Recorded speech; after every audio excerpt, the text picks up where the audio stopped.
আসসালামু আলাইকুম, সবাইকে শুভেচ্ছা জানাচ্ছি। মাসুম মাহবুব। প্রিয় দর্শক, বেশ কিছু গুরুত্বপূর্ণ খবর আছে আপনাদের জন্য রাতের লাইভ সেশনে। প্রথম গুরুত্বপূর্ণ খবরটি হলো ওপেক থেকে বেরিয়ে যাচ্ছে আরব আমিরাত। পাশাপাশি ইউরোপ আমেরিকার বিরুদ্ধে দাঁড়াতে যাচ্ছে, ভেঙে পড়তে পারে ন্যাটো। ৩ নম্বর গুরুত্বপূর্ণ খবর, যে খবরটির জন্য আপনারা বসে আছেন। চীন, ইরান আমাদের টেম্পো লিগকে কিভাবে খেয়ে দিচ্ছে। টেম্পো লিগ নাকি টেম্পো স্ট্যান্ড, কোনটা? টেম্পু লিগ আগে ছিল, টেম্পু স্ট্যান্ড এখন আছে। সেই টেম্পুকে এবার খেয়ে দিচ্ছে চীন এবং ইরান। হরমুজ প্রণালীতে যে অবরোধ তৈরি করেছে আমেরিকা, নিষ্ফল হয়ে যাচ্ছে। আমেরিকার সব চাল ব্যর্থ হয়ে যাচ্ছে ইরানের কাছে। ইরান যে দুর্দান্ত কার্ড তার পকেটে রেখে দিয়েছে, আমি বুঝতে পারছি না আমেরিকার মতো বিশাল দেশ টেরও পেল না কি করে। কোন লেভেলে খেলছে ইরান।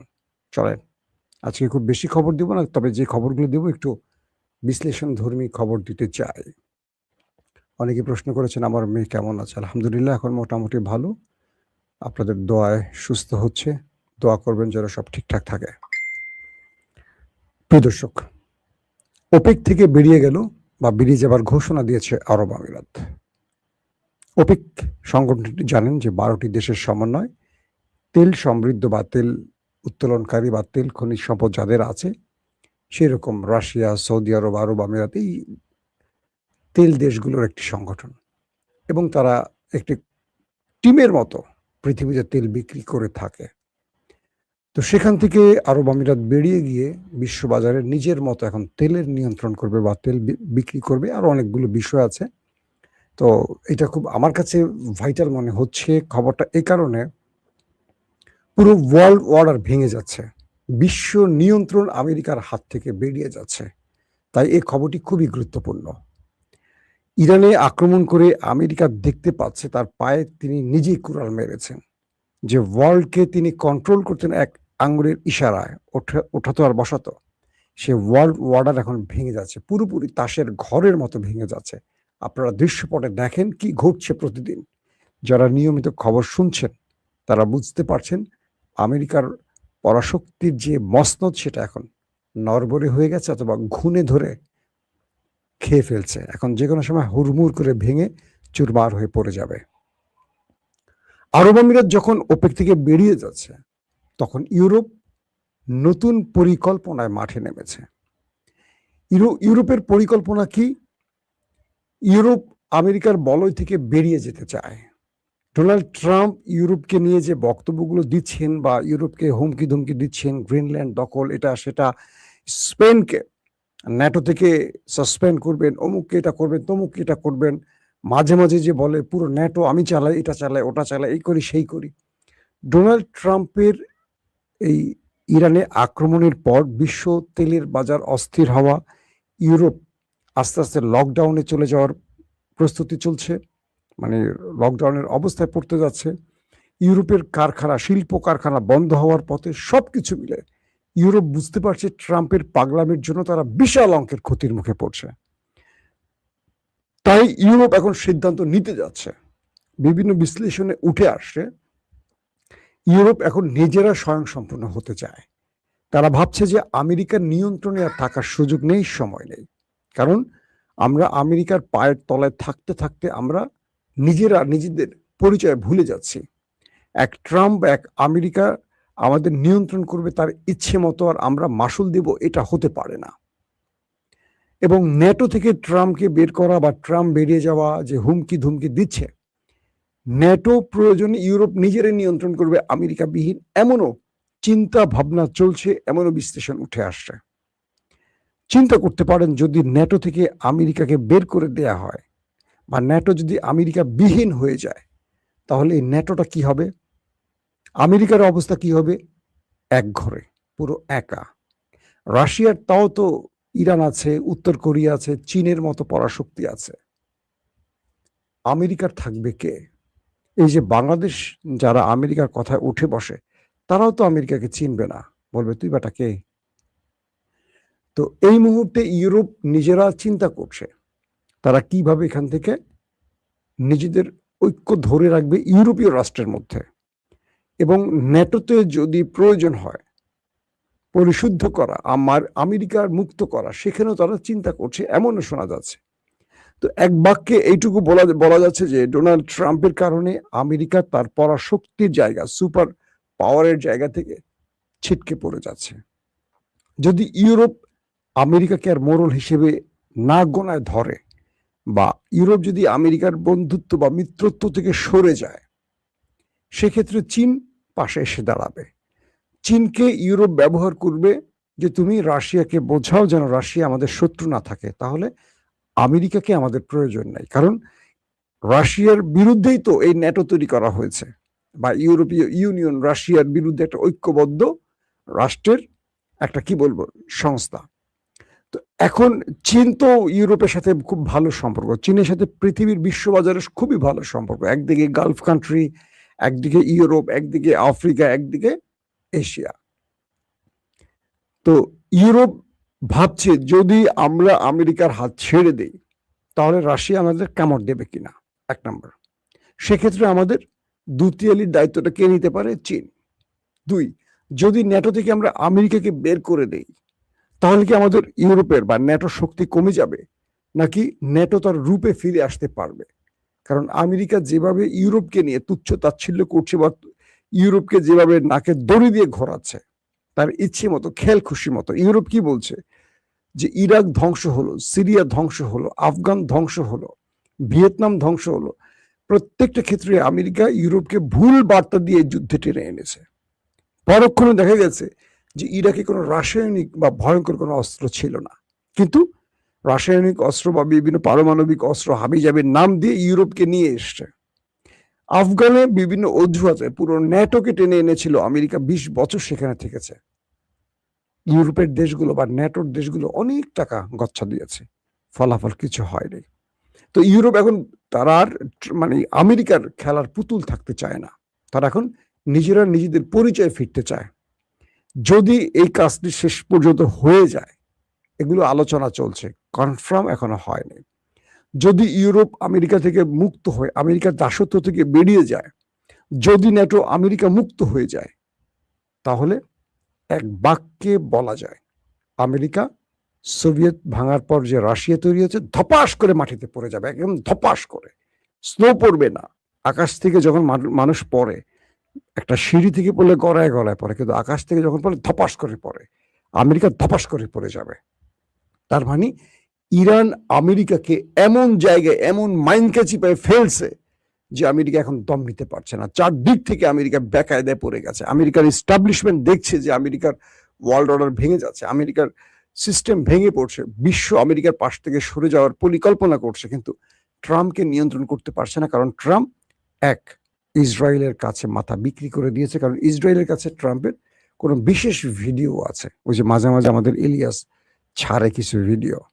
তো ইসরায়েলের এজেন্সিগুলো, গোয়েন্দা বাহিনীগুলো পৃথিবী বিখ্যাত লোকদেরকে এইভাবে হানি ট্র্যাপে ফেলে বা বিভিন্ন ভিডিও ট্র্যাপে ফেলে দিয়ে এভাবে তাদের বশ্যতা স্বীকার করতে বাধ্য করে। একটা ছোট দেশের কাছে একটা বিশাল শক্তি কখনো দুর্বল হয়ে যায়, কারণ তাদের গোপন জিনিসগুলো তাদের কাছে থাকে। তো এই মুহূর্তে এই একটা অবস্থা তৈরি হচ্ছে। 2 নম্বর যে গুরুত্বপূর্ণ খবর, 3 নম্বর যে গুরুত্বপূর্ণ খবর, এটা খুব ইম্পর্টেন্ট। এটা আজকের শিরোনামের যে খবরটি, মূল খবর যেটাকে আমরা বলতে পারি, হরমুজ প্রণালীতে ইরানকে আটকাবে আমেরিকা, যাতে ইরান বিশ্ববাজারে তেল বিক্রি করতে না পারে। তো ইরান যদি তেল বিক্রি করতে না পারে তাহলে ইরানের অর্থনীতি একদম ভেঙে পড়ে যাবে। ইরান তার সেনাবাহিনীকে, পুলিশকে, তার সরকারি কর্মকর্তা কর্মচারী কাউকে বেতন দিতে পারবে না। আর যখন দিতে পারবে না তখন রেজিম চেঞ্জ অটোমেটিক হয়ে যাবে, কারণ সবাই এই সরকারের বিরুদ্ধে দাঁড়িয়ে যাবে, পুরো রাষ্ট্র দাঁড়িয়ে যাবে। এটা হলো আমেরিকার মাস্টার প্ল্যান। ইরান কি করছে দেখেন, ইরানের 80% তেল নেয় কারা জানেন? চীন। চীন তো তেল নিচ্ছে, বাকি দেশগুলোতে ইরান বিভিন্নভাবে তেল সাপ্লাই দিচ্ছে। তো ইরানের সাপ্লাই বন্ধ করার জন্য হরমুজের সামনে গিয়ে, মুখে গিয়ে আমেরিকা নৌ অবরোধ করে বসে আছে। কিন্তু আমেরিকা ইরানের তেল বিক্রি বন্ধ করতে পারছে না। ইরান এখন কি সিদ্ধান্ত নিয়েছে জানেন? তারা জল পথে বা সাগর পথে তেল বিক্রি করবে না। প্রয়োজনে তারা রেল লাইন দিয়ে তেল বিক্রি করবে। এটি হলো আমেরিকার বিরুদ্ধে ইরানের সবচেয়ে বড় কার্ড। কি সেটা? ইরান এবং চীন প্রায় 10,000 কিলোমিটার রেল লাইন তৈরি করেছে জানেন, বিগত কয়েক বছর ধরে।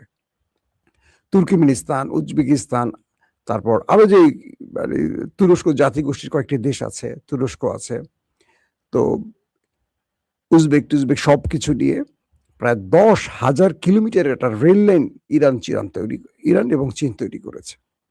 তো সাগর পথে যে তেলটা যেতে লাগে 30 থেকে 40 দিন, রেল লাইনে সেই তেলটা যেতে লাগে 10 থেকে 15 দিন। তো ইরান ভাবছে যদি আমেরিকা নৌ অবরোধ প্রত্যাহার না করে, সেক্ষেত্রে তারা এই তেলটা এখন রেল লাইনের মাধ্যমে বিশ্ববাজারে ছড়িয়ে দেবে। এমনও হতে পারে এই তেলটা চলে যাবে সরাসরি চীন থেকে বিশ্ববাজারে তেলটা যাবে। আপনারা জানেন যে এর আগে আমেরিকা যখন ইরানের উপর একটার পর একটা নিষেধাজ্ঞা দিত, তখন তুরস্ক ইরানের সাথে একটা কোলাবোরেশন করে নিয়েছে। তুরস্ক কি করতো? ইরানের এই পণ্যগুলো তার দেশে নিত, যেহেতু তাদের ল্যান্ড অর্থাৎ সীমান্ত আছে, তুরস্ক এবং ইরানের ভূমি ল্যান্ড আছে, মানে সীমান্ত আছে। তুরস্ক ইরানের অর্থনীতিকে বাঁচাবার জন্য এক প্রকার প্রকাশ্যে হলেও গোপনে, মানে গোপন প্রকাশ্য মিশ্রণে ইরানের প্রোডাক্টগুলো তুরস্ক তার দেশে নিয়ে তার দেশের নামে মোড়ক তৈরি করে লেবেল বসিয়ে তুর্কি প্রোডাক্ট নামে বিশ্ববাজারে ছড়িয়ে দিত। এখন বলবেন এটা কেমন কথা? অর্থাৎ ইরানের লেবেল থাকলে তো এটা বিশ্ববাজারে যেতে পারবে না, এটা নিষিদ্ধ হয়ে যাবে। এটা ইউরোপ নেবে, আফ্রিকা নেবে, কারণ নিষেধাজ্ঞা দিয়ে রাখছে ট্রাম্প। তো ট্রাম্পের কথা তো মানতে হবে, ট্রাম্প তো বিশ্বমোড়ল। তো তুরস্ক কি করতো? ইরানের অর্থনীতিকে বাঁচাতে বা ইরানকে বাঁচাতে ইরান থেকে প্রচুর পণ্য তুরস্ক নেয়। তুরস্ক নিয়ে সীমান্ত দিয়ে নিয়ে তারা তুর্কি বিভিন্ন কোম্পানির নামে, যেহেতু তুরস্কের সাথে পৃথিবীর সবার সম্পর্ক আছে, সেটা ইউরোপ বলি, আফ্রিকা বলি, এশিয়া বলি, মিডল ইস্ট বলি, সবার সাথে রিলেশন আছে। তো এইভাবে তুরস্ক তার নিজের নামে মানসম্পন্ন ইরানি প্রোডাক্টগুলোকে বিশ্ববাজারে ছড়িয়ে দিত নিজের নামে, আর এটার বিনিময়ে ইরান ব্যাপক মানে বিশাল অঙ্কের অর্থ পেত। এটা ছিল তুরস্ক ইরানকে রক্ষার একটা কৌশল। আরেকটি ছিল আজারবাইজান অঞ্চল। তো এবার ট্রাম্প যখন হরমুজের সামনে এসে নৌ অবরোধ দিয়ে বসে আছে তার ওয়ারশিপ নিয়ে, সেনাবাহিনী নিয়ে, তখন চীন ইরান ভাবছে তারা এখন রেল পথে তেলটা বিশ্ববাজারে দেবে। যদি এই 10,000 কিলোমিটারের পথ ধরে, মানে 10,000 কিলোমিটার দূরত্ব না, 10,000 কিলোমিটার রেল লাইন তারা বসিয়েছে কয়েকটি দেশের মধ্যে, যেটা বললাম তুর্কমেনিস্তান, উজবেকিস্তান, তারপর হচ্ছে আপনার চীন, এরকম আরো কয়েকটি দেশের মধ্যে এই রেল লাইনটা আছে। পাশাপাশি পাকিস্তান আছে, আফগানিস্তান আছে। বলা হচ্ছে ইরানের তেল গোপনে পাকিস্তানেও যায়, কিন্তু পাকিস্তান সেটা মুখে বলে না, যেহেতু আমেরিকার মিত্র তারা। এখন বললে তো আমেরিকা ইরান কি বলে পাকিস্তানের উপর নিষেধাজ্ঞা জারি করবে চোরাই পথে, যেটা আমেরিকা কি বলে পাকিস্তান সরকার জানে, কিন্তু তারা এটাকে প্রকাশ করে না যাতে আমেরিকা না জানে। আফগানিস্তানেও যায়। তো এখন ইরানের মূল পরিকল্পনা, যেহেতু ইরানকে ঠেকাবে, আমেরিকা তেল বিক্রি বন্ধ করে দিয়ে ইরানের অর্থনীতিকে ধ্বংস করে দেবে। ইরানের প্রধান রপ্তানিকারক জিনিসটাই হলো তেল আর গ্যাস। এখন চীন বলছে যে আমরা রেল লাইনে আমাদের তেল আদান প্রদান করব, আর এটার অর্থায়ন ডলারে হবে না, ইউয়ানে হবে, ক্রিপ্টোকারেন্সিতে হবে। তাহলে ট্রাম্প বেচারা এখন কি করবে বলেন? আকাশ ভেঙে পড়লো ট্রাম্পের মাথায়, কারণ ইরান তার প্রতিটা জায়গায় বিকল্প পথ উন্মোচন করে রেখেছে, একটা বিকল্প কার্ড রেখেছে। আমেরিকা যদি হরমুজের সামনে থেকে না যায়, তাহলে রেল লাইন। আমেরিকা যদি আক্রমণ করে, তাহলে তার ঘরে আছে গোপন ভয়ঙ্কর মিসাইল। ইরান বলছে যে মিসাইলগুলো এখন পর্যন্ত আমরা শত্রুর বিরুদ্ধে ব্যবহার করিনি। এখন প্রশ্ন করবেন, ইরান হামলা, এত ক্ষতি হলো, এত কিছু হলো, তাহলে ইরান এই মিসাইলগুলো জমা রেখেছে কেন? এই মিসাইলগুলো জমা রাখার ব্যাপারে ইরানের মূল বক্তব্য না আসলেও বিশ্ব গণমাধ্যম বা আউটলেট বলছে ইরান শত্রুর প্রতিটি ধাপের জবাব তার সক্ষমতা অনুযায়ী দিয়েছে। কিরকম? আমেরিকা কি ইরানে নিউক্লিয়ার ইউজ করেছে? করেনি। ইসরায়েল করেছে? করেনি।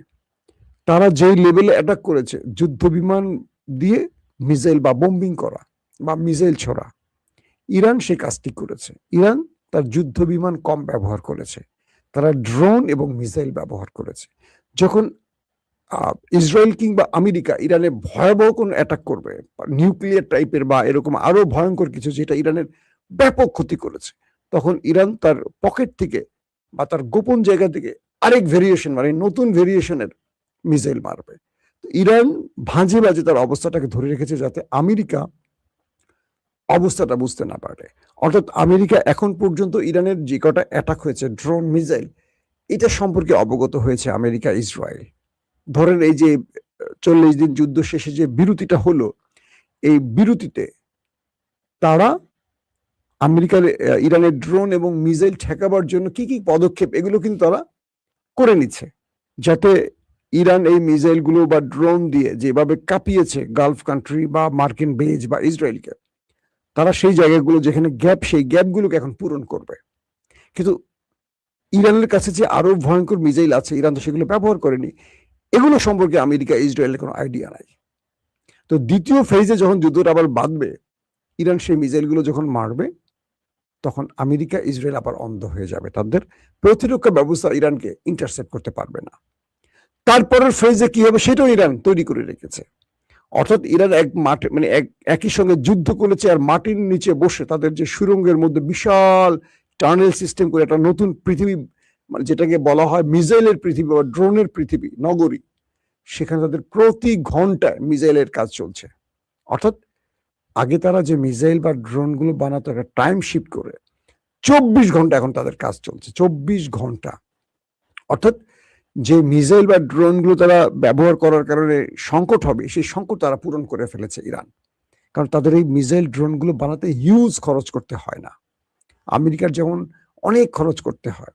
আবার ধরেন ইরান যে মিসাইল বা ড্রোন গুলো বানাচ্ছে কাঁচামাল অধিকাংশ চীন থেকে আসে, চীনের সাথে ইরানের সম্পর্ক ভালো, কিন্তু আমেরিকার F-35 বলি, আমেরিকার যে মিসাইল গুলো বলি বা আদার্স যে ইকুইপমেন্ট গুলো আছে, অস্ত্রগুলো আছে, তার অনেক কাঁচামাল বা অনেক যন্ত্রাংশ চীন থেকে আনতে হয়, যেগুলো চীন আর আমেরিকাকে এখন দিচ্ছে না। তার মানে যে ক্ষতিটা আমেরিকার হয়েছে সেগুলো পূরণ করতে হলে চীনের কাছে রিয়েল আর্থ এলিমেন্ট গুলো আনতে হবে। এগুলো রিয়েল আর্থ এলিমেন্ট গুলো এখন আর ইরান কি বলে আমেরিকা চীনের কাছ থেকে পাবে না। তো চীন কিন্তু আমেরিকা কিন্তু সংকটে পড়ে যাবে। এই মুহূর্তে ইরান যে খেলাটি খেলছে, ধরেন বাণিজ্যিক লড়াইতে বাণিজ্যিকভাবে ট্রাম্পকে ওভার ট্রাম্প দিচ্ছে রেল লাইনের বিষয়ে, যুদ্ধ ছড়িয়ে পড়বে, যেমন যুদ্ধ নিয়ে তারা প্ল্যান করছে। আমেরিকার আজকের গুরুত্বপূর্ণ খবর, আমেরিকার জেনারেলরা ট্রাম্পকে আবারও বলেছে এই যুদ্ধ আমাদের করা উচিত না। ট্রাম্প বলছে যে এই যুদ্ধে আমরা বিজয়ী হব, ইরানকে আমরা ধ্বংস করে ফেলেছি। আর আমেরিকার জেনারেলরা বলছে এই যুদ্ধে আমেরিকার পরাজিত হওয়ার মানে পরাজয় বরণ করার সম্ভাবনা বেশি, কারণ ইরানকে আমেরিকা সেইভাবে ধ্বংস করতে পারেনি। আমেরিকার জেনারেলরা কি বলছে আর আমেরিকা কি বলছে, অর্থাৎ আমেরিকার প্রেসিডেন্ট পুরোপুরি মিথ্যা বলছে তার মানে তার জনগণের কাছ থেকে তার রক্ষা পাওয়ার জন্য, কিন্তু মার্কিন জেনারেলরা তারা সত্যটা কিন্তু প্রকাশ করে দিয়েছে যে তারা ব্যাপক ক্ষতিগ্রস্ত হয়েছে ইরানের হাতে, তাদের প্রতিরক্ষা ব্যবস্থা ধ্বংস হয়ে গেছে, তাদের থার্ড প্যাট্রিয়ট ধ্বংস করে ফেলেছে, মধ্যপ্রাচ্যে আমেরিকান ঘাঁটি আর একটা ঠিক মতো অবস্থায় দাঁড়িয়ে নেই, সবগুলিকে ধ্বংস করে ফেলেছে, নতুন করে অনেক কিছু করতে হবে। কিন্তু এটা স্বীকার করছে কে? আমেরিকার জেনারেলরা, যারা যুদ্ধ চালাচ্ছেন, যারা সেনাবাহিনীর অফিসার। কিন্তু ট্রাম্প স্বীকার করছেন না, কারণ সে রাজনীতি করেন, তাকে ক্ষমতা থাকতে হবে। তো ইরানের আঘাতে আমেরিকা কি পরিমাণ ক্ষতিগ্রস্ত হয়েছে এটা কিন্তু মার্কিন জেনারেলরা বারবারই বলছেন, মার্কিন গণমাধ্যমগুলো এই তথ্যগুলো ফ্ল্যাশ করছে। তো ইরান বলছে যে আমরা ট্রাম্পকে প্রতিটি ধাপে শিক্ষা দেওয়ার জন্য নতুন নতুন কার্ড হাতে রেখেছে, ট্রাম্প যেই পথে আসবে সেই পথে তাকে লাল কার্ড দেখাবো। এখন বুঝতে পারছেন টেম্পু মামার কি অবস্থা? এই টেম্পু শব্দটা আমার এক ভাগ্নে আমাকে দিয়েছে। ট্রাম্প বলতে গেলে অনেক সময় অনেক সমস্যা হয়, নেতা কাকুর নামটা উচ্চারণ করা একটু বিপজ্জনক, তাই এখন টেম্পু টেম্পু বলে, আবার কেউ বলে টেম্পু লিগ, কেউ বলে টেম্পু স্ট্যান্ড, খেপে যায় না, আমি ট্রাম্পকে বুঝিয়েছি। তো এখন ইরান যদি বিশ্ববাজারে রেল লাইন দিয়ে তেল বিক্রি করা শুরু করে, আমেরিকার এই নৌ অবরোধ আর কোনো কাজে লাগবে না, পিকনিক ছাড়া। শেষ পর্যন্ত আমেরিকাকে আরেকটি নতুন কার্ড দিয়ে পরাস্ত করতে পেরে ইরান বিশ্বের কাছে তার অবস্থানকে আরো পাকাপোক্ত করে ফেলবে এবং এই ইউরোপ ইরানের পায়ের কাছে আসবে আজ বা কাল। লিখে রাখেন, সময় সেদিকে যাচ্ছে। প্রত্যেকে ভালো থাকবেন। আল্লাহ হাফিজ।